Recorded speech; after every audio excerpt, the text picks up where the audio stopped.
യഹൂദന്മാരുടെ ശുദ്ധീകരണ നിയമം അനുസരിച്ച് 2 3 പറവീതം കൊള്ളുന്ന 6 കൽപാത്രങ്ങൾ അവിടെ ഉണ്ടായിരുന്നു.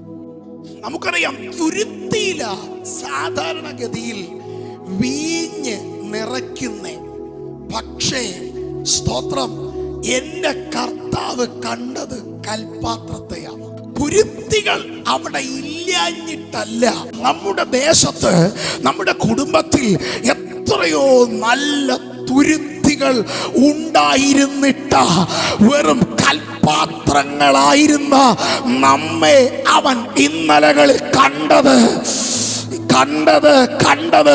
ഇന്ന് പകൽ ഇതിനകത്തിരിക്കുന്ന ഓരോരുത്തരോട് ചോദിച്ചാൽ നമുക്കെല്ലാം പറയാറുണ്ടാകും, എൻ്റെ കർത്താവ് എന്നെ കണ്ട ഒരു ദിവസമുണ്ട്, എൻ്റെ കർത്താവ് എന്നെ കണ്ട ഒരു ദിവസമുണ്ട്.